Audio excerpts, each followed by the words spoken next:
अमेरिकी राष्ट्रपति Donald Trump, जो दुनिया में युद्ध समाप्त करने का वादा करने के लिए प्रसिद्ध हैं, उन्होंने अपने दूसरे कार्यकाल में फिर से एक विवादित बयान दिया है।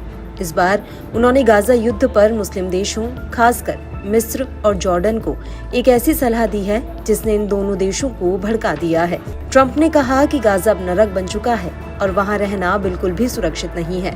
उन्होंने ये भी सुझाव दिया कि फिलिस्तीनियों को गाजा के अलावा कहीं और बसाया जाए जहां वे शांति से अपना जीवन जी सके।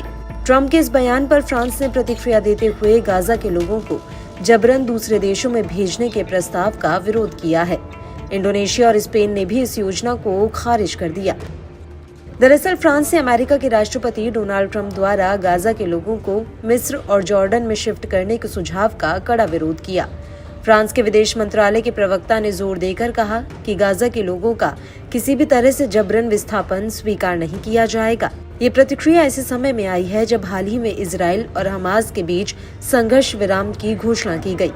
उधर स्पेन के विदेश मंत्री जोस मैनुअल अल्बार्स ने ब्रसेल्स में स्पष्ट रूप से कहा कि गाजा के लोग गाजा में ही रहने चाहिए। उन्होंने कहा कि गाजा फिलिस्तीनी राज्य का हिस्सा है और इसका शासन एक ही सरकार द्वारा किया जाना चाहिए।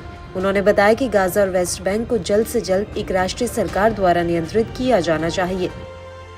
खास बात यह है कि इंडोनेशिया का नाम उन संभावित स्थानों में से लिया गया था जहां गाजा की 20 लाख आबादी को शिफ्ट करने का प्रस्ताव दिया गया था। हालांकि इंडोनेशिया के विदेश मंत्रालय ने स्पष्ट रूप से इस प्रस्ताव को खारिज कर दिया। उन्होंने कहा कि उन्हें कभी भी इस संबंध में कोई जानकारी या योजना नहीं मिली है।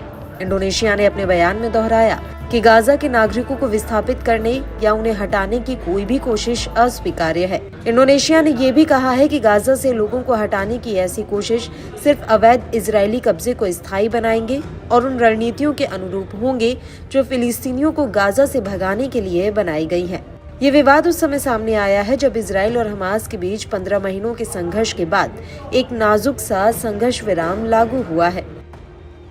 वहीं संघर्ष विराम के कारण हजारों विस्थापित फिलिस्तीनी अपने घरों की ओर लौट रहे हैं और इस बीच गाजा के पुनर्निर्माण की प्रक्रिया भी शुरू हो चुकी है।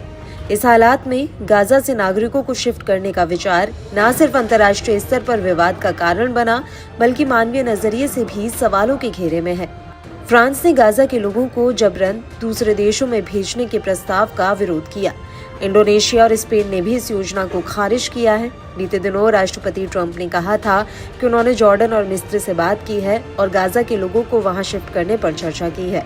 ट्रंप का प्रस्ताव अब ऐसे समय में आया है जब नाजुक संघर्ष विराम के बीच फिलिस्तीन के लोग अपने घर लौट रहे हैं।